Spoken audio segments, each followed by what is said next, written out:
Hi, John. Hey, Harold. How are you? Oh, good. How are you doing today? Good, good. Welcome to the Lew Perspective Hello, here. hello. Mother's Day is coming up, Yeah. and I thought this might be a great time to just pay homage to mothers out there Mother's Day episode. mothers. Oh, Yes, that's yes. awesome. I think a lot of people can relate to this. I hope. I know there's some that can't. So, Yeah, but those who do have mothers or mothers in their lives, yeah. we hope they've made a really good positive impact. Well, mothers do. I mean, it's kind of interesting because my mom she's been gone now probably 12 years now. Yeah, it's been 12 Okay. years. But it feels kind of in my mind that I still see sort of how she would be, and one of the things that always sort of stood out in my mind is one of the first things was I remember that she was the one that actually turned me on to Star Trek. Oh, really? Yes. She likes Star Trek. She did. I think we talked about that. We She did. was We mentioned that. A Trekkie. She was, she, Whatever they called them back in the yeah, day. at that time, it was the first beginning of Star Trek, and it was a new series that had come out. Yeah. And I asked her, I said, Star, because I was always interested in space and things like that. And she said, I think you might like this program. And I thought, well, so what is it? And she said, well, it's called Star Trek. And I thought, well, what, I didn't know what it meant. So I sat there with her and watched it. It was just, I've got other brothers and sisters, but I was the one that sat there and she watched this. And That's so she cool. was sort of, I remember her and I never forgot that Spock was the guy that caught her attention, his ears. Oh, yeah. The pointy, The pointy ears. ears. Yeah, And she said he looked so funny with those pointy ears. And I thought, wow, could you imagine an alien being with pointy ears? Yep. And so I will never forget that moment of sitting there. And I think it may have been the one and only program, and it was the very first one that I remember seeing of Star Trek. And I'm going to say the year was 68. Okay. Somewhere like that. Yeah. And I thought from that point on, Star Trek has always been one of my favorite subjects to watch on television. I watch reruns. I watch the latest, but Mom was the Is this the original one that gets you all the time, like the original TV series? Oh yeah, I still can watch all the old ones with Captain Kirk. But the very first one was a guy Hunter. It was not Captain Kirk. It was another guy. Okay. That did, and then they switched to Captain Kirk. So that's how early I was in the series. Yeah. And so I tried to watch all of the series and some that were goofy. And now when I look back, I think, okay, well, the technology back then seemed like it was way up there. But now you look at it and you think, okay, we've really moved Come a long way past that. It's too real now. So that was. It's funny. Yeah. I know we talked about that before because my mom was the same. She loves Star Trek. Okay. Oh, really? Because she grew up with that as well. Your mom did? My mom loves Star Trek, the original. Yes, the original. Yes. Yeah, the original. So Captain Kirk, Spock. So even if I talk to her today about it, but you have to only talk to her about the original. That's what I mean. That's original. I think she did the movie. So original cast is what she liked. So yes, she anything with the movies with the original cast. Okay. Yes. With this newer stuff, with the new, the remakes and the reboots and all that. She's like, no. But yeah, it's funny because I think I told this story before, but when I was I think it was fourth grade, we did our San Francisco, California trip. Okay. From, we're in Southern California. So we drove up the coast to Northern California and San Francisco. I think we spent a week and then we came back down, But in San Francisco, I'm trying to remember if that was for that trip or was for something else. It might have been for something else. Anyway, once I'm in San Francisco, I bought my mom not original. It was a poster of the original Star Trek crew. You did? Yeah, the original Star Trek crew. I bought her a poster of that because I knew she loved it. I thought, and I found it. I'm like, oh, that'd be perfect for my mom. So I got that, and then I think she framed it. When I got back, does she still have that? I'm not sure if she still has it or not, but I must have been I was pretty young, maybe 10, 12, something like that. Okay. but I knew she loved it, and I got it for her because I was like, Well, Mom would I love never that. knew that. I mean, Yeah, as many times as I've seen your mom, I never knew she that. loves. Oh my gosh. Yeah, original. Just talk to Yeah, her about the yeah. Well, original. that's what I look at Star Trek. Yeah. That was the original Gene Roddenberry's Okay, yeah. original. Yeah, I'd never seen the original, Yeah. right? Well, reruns, of course, right. but up until then, I'd never seen. I was like, Star Trek was whatever, you know. You can see John likes Star Trek. Well, the newer ones, because the newer, right, the newer cast and all that stuff. Just when like reboot something or remake something, like No, it's a continuation, and I think Yeah. Gene Roddenberry's vision of that. But yeah, you know, some of the stories too that I remember as growing up, and my mom, and I remember that once I was starting the seventh grade, okay, and she sort of, you know, and I never, you know, moms know this stuff, but I never paid very much attention to it. And she was always kind of watching. And I remember she pointed me in the direction of where I was headed in school, but I didn't know this. And it was the first one. I may have mentioned this before too, but she said, I think in junior high school, I was just getting ready to start middle school, and I was going to start the seventh grade, and I was getting signed up for my courses. And then I had elective courses that I could take. okay, And one was called drafting.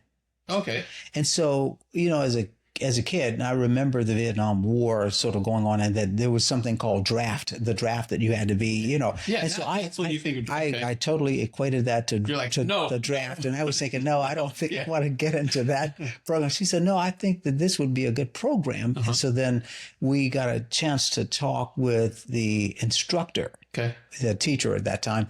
And she said, I think this course. And so then he explained to me what drafting was. And it was, so you're like, oh, at that point, it's not going to it war. was not going to war. I don't have to- It was nothing of that. And so then I realized, and it was towards the architectural end, but she saw this. Yeah, It's sort of in me, and I didn't know. All I knew was certain things that I liked, and she thought this would be a good. So I took that course, and all the way through from middle school all the way to my senior year in high school, to all the courses in drafting that you could take, and from that standpoint.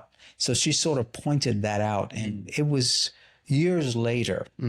But one of the things that I remember Mom saying to me is that.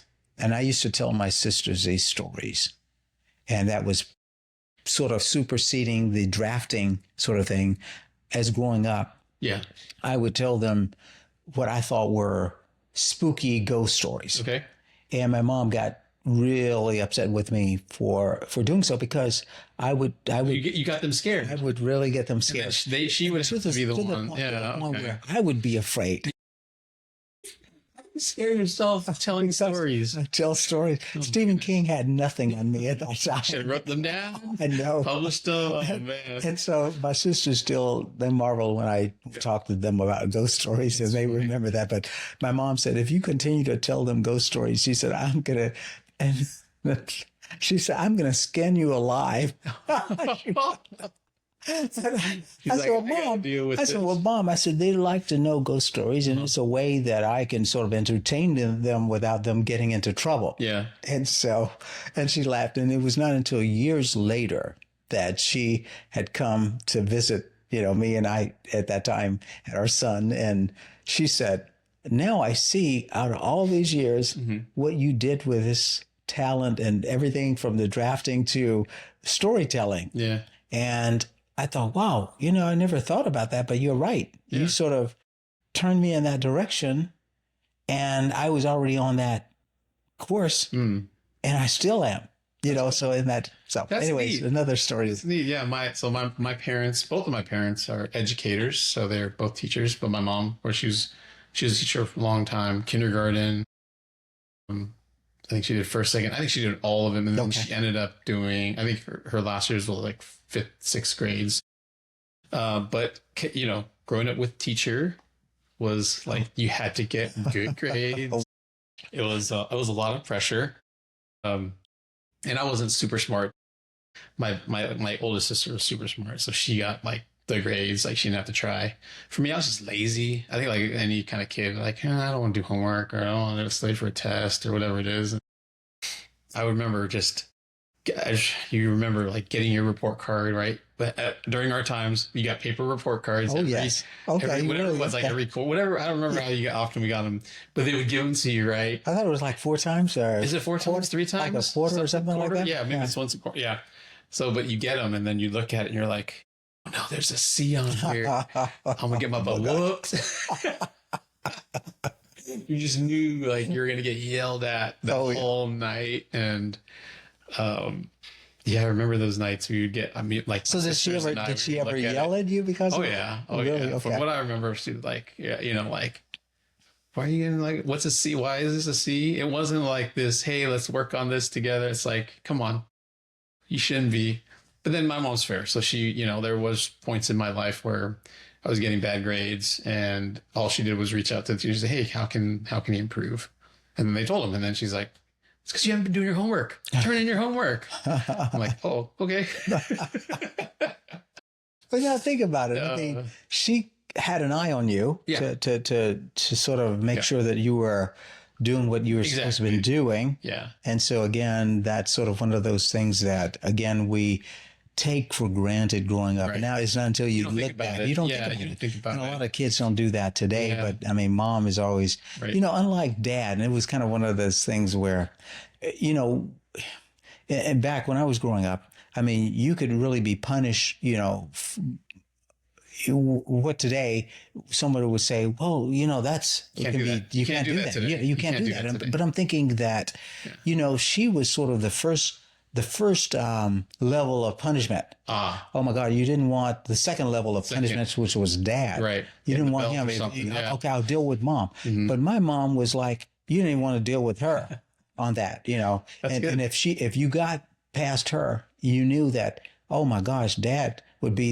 the ultimate of that. So you definitely didn't want to go there. Gotcha. So, but mom she would do something like this. She would say that, okay, she said, I'm going to keep a tally, you know? And so you got in trouble, whether you were, being disobedient or you were misbehaving or whatever the situation was. Yeah. And then she said, okay, go back into the room and get ready because I'm coming back there and we're going to have a conversation. And so you're like, oh my gosh. Yeah. Oh my gosh. You know, and so she would have us stay there for, I don't know, maybe 20, 30 minutes or something like that. So we are anticipating what is coming. It's like the cops, man, when they leave you in that room. Oh my gosh. They're like, don't worry, we'll be back. And then you don't know when they're coming back. And they leave you sitting there and you're like anticipating the whole, yes. You're just waiting for that whooping. Yeah, you're waiting. And you know, what was interesting is that she would come back and you've been sitting there all this time preparing. You're sweating. You're preparing for this. And then all of a sudden the door would open and then she would come in. And then she said, you know, what I'm going to do is I'm going to chalk this up and I'm going to say this is one time. So if you do it again, it's going to be double this. And then if you do it the third time, that's when, you know, it's really going to be the ultimate deals. And you're like, so we've been sitting there for like 30 minutes contemplating our fate and nothing. And you kind of realize, okay, I got off here this time. I don't want to do it again. Yeah.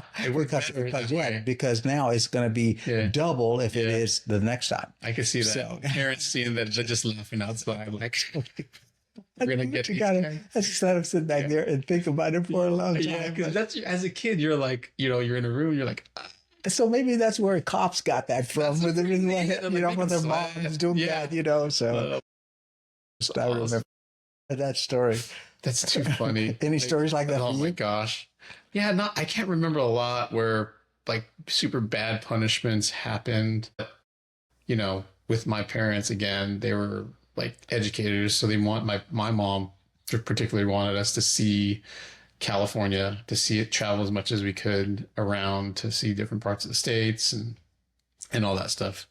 Very proud to be in America, to be an American, right? She immigrated when she was young. So she was very proud of this country, her home, her, her new home country. She's very proud of it. That's so cool. Yeah. And then, her dad was the same way because he was very proud, to be here. Did you know very much about him?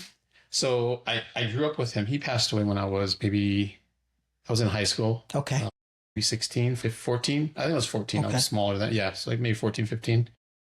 But I do remember him. Yeah. He didn't speak English that well, but he was, he was good. I mean, he was an interesting fellow.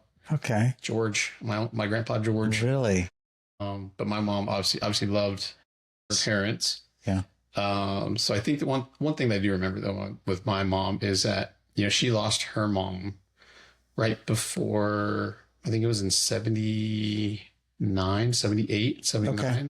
Did she have any sisters or brothers? Yes. She has sisters and brothers. She had 2 sisters and then 2 brothers. So where was she in the lineup? She was hold on. The middle? She was the 4th. The 4th, okay. Out of 5. So she was second to last. Okay. And then she has a younger sister. Okay. And yeah, anyway, so her mom passed before she met, before my mom had kids. Okay. So I think that she was at the wedding, and then maybe a year or 2 later, she was gone. But I just remember from, growing up how much my mom missed her mom.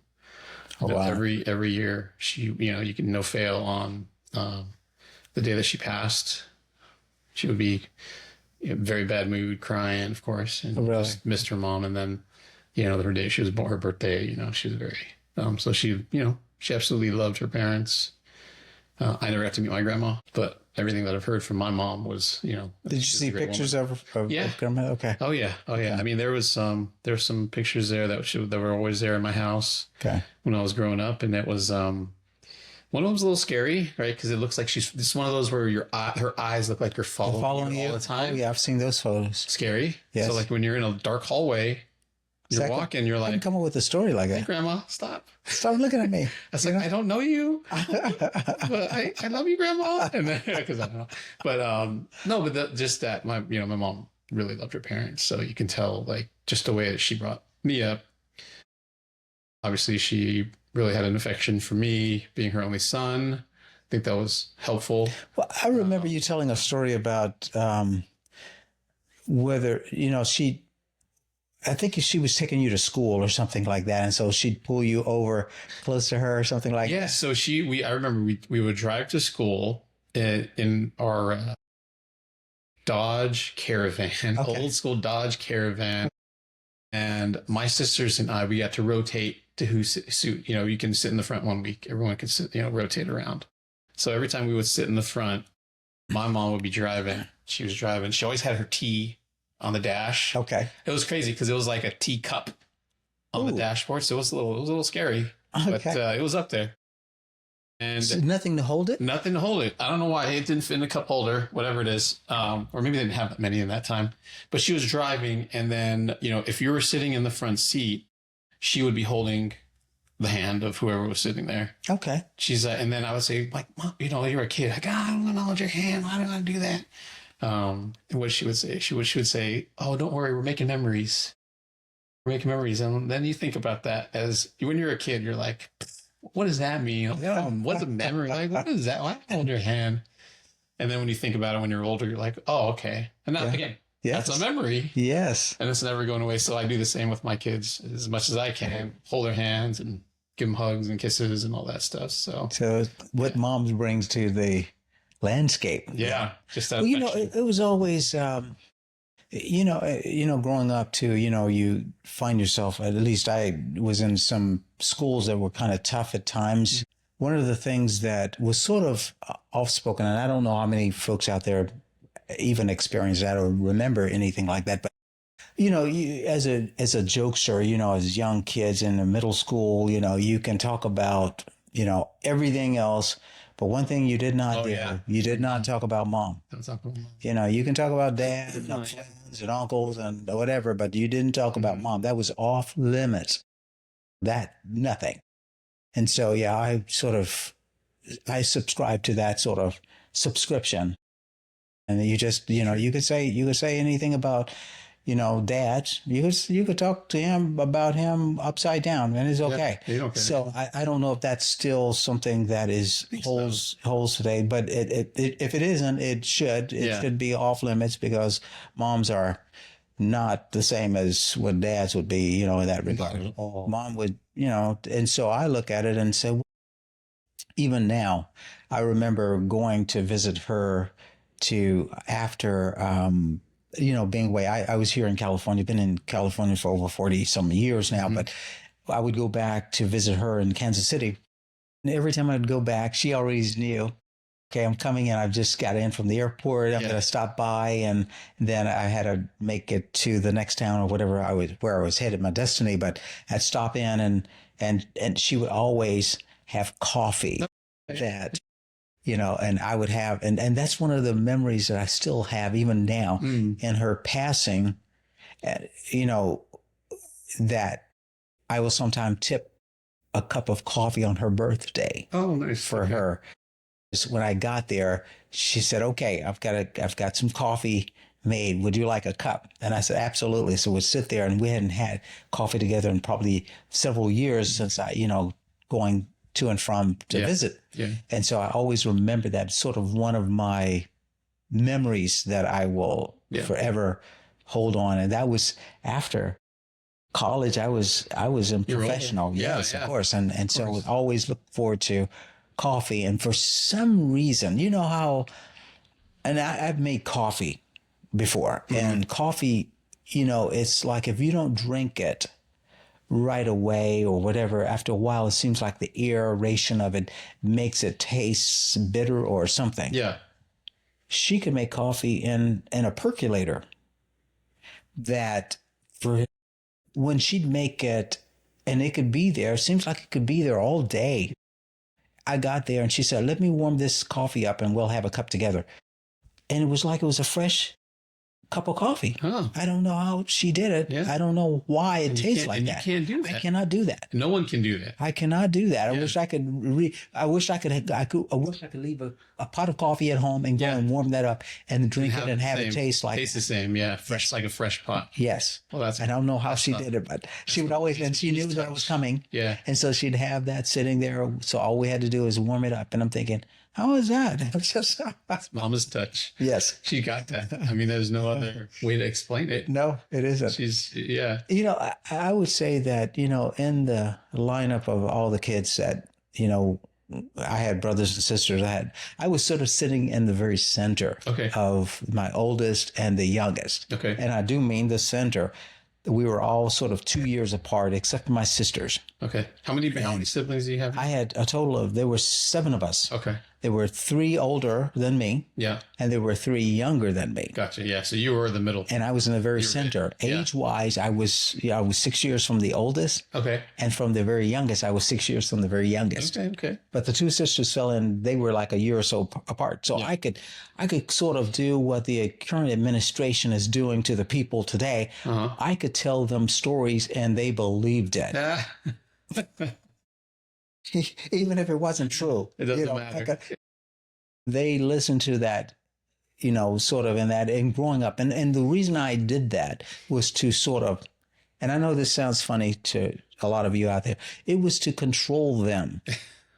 Now, why you would think to control them? Because I didn't want to fight my sisters. Yeah. Like some brothers and sisters would fight and would really go at it.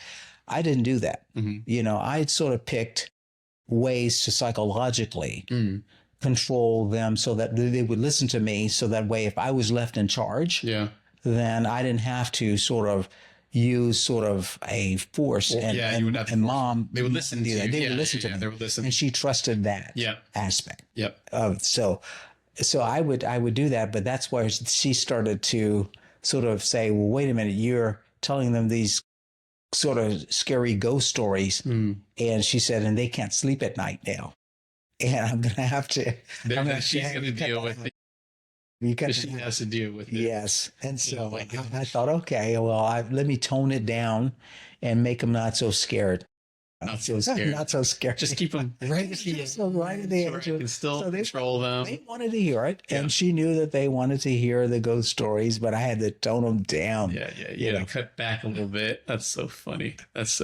So, anyways, it's those memories I think will always be there, you know, for mothers. And, you know, unfortunate, my mom is, and I say unfortunate because it would be great if she was here now. I could ask her a lot about some things that, you know, that I typically, you know, you could ask dad about certain things, but, you know, asking mom about this was totally different than asking dad. Yeah. That now that I say that, it brings up another point. I don't know if you ever did this, but, you know, as the kids, we always sort of try to play mom and dad, you know? Yeah. I don't know how I don't know how you come up with that as a kid, but you try to figure it out. Right. And it's like, okay, so we would ask, you know, dad if we could go someplace, maybe to the store or something.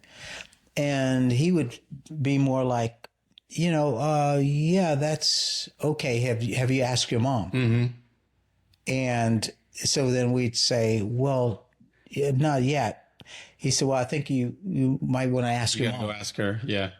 And so then we'd say, Mom, can we go to the store? Mm-hmm. And she said, no.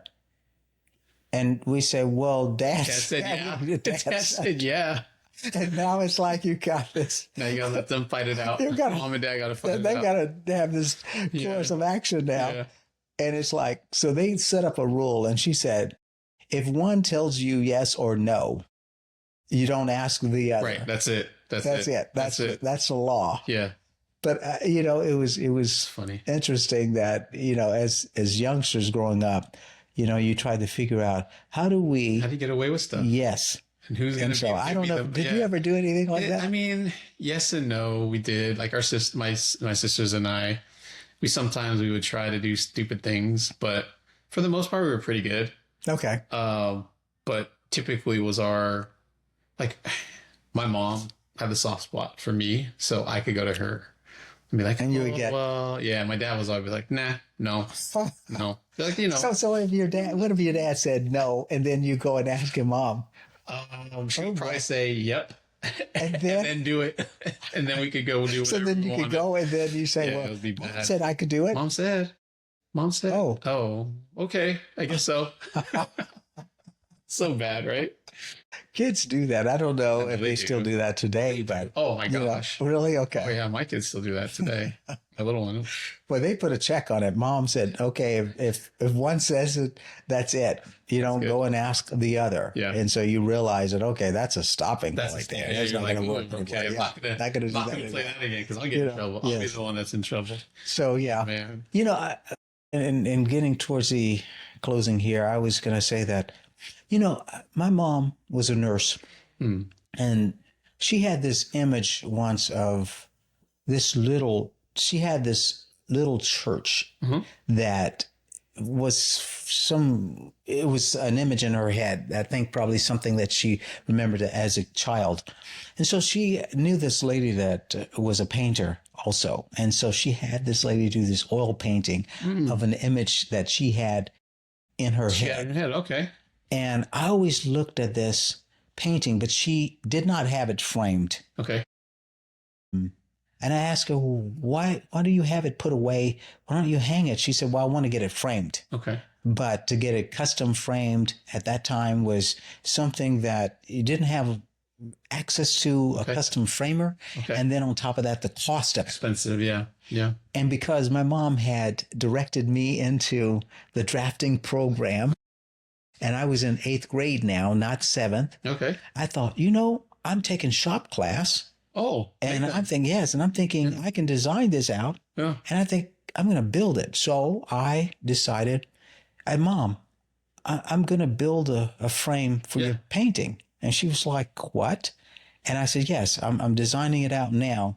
Mm-hmm. And I did. Oh, neat. I went in and I showed the cross sections and did the size and then the teacher was interested because it was off. It wasn't on the menu for his class schedule, but he liked the fact that I was going to build this frame that was actually going to be used. Yeah. And not like a, the typical thing was to build a box or to build a shoe rack or something. Whatever it is, yeah. But this was more complex. Right. And so he took an interest in helping me design it, finish the design of it, and get it done. And so I did this and got that frame because I wanted that picture to hang on the wall for her. Okay. She wanted that. And so I did that. Yeah. And it's framed? It's framed. So is it still there? I have no idea. You don't know where it's at? I do not. Oh, I do not. Bummer. But yeah, it was framed. It was the oil painting was framed and hung for years. That's great. Growing so. Anyway, I wanted to say that any thoughts in your it's happy Mother's Day to all the mothers out there. Yes, we definitely want to say that. To our moms, especially yours in heaven, rest in peace. Yes. But to our wives as well. Yes, their moms. Their moms. And hopefully our kids. All the mothers out there, we want to say happy Mother's Day. Yeah, so happy Mother's Day. And follow us on Instagram, TikTok, YouTube, Spotify, Facebook. Thank you. Thank you. We'll see you next time on the Lew Perspective. Bye now.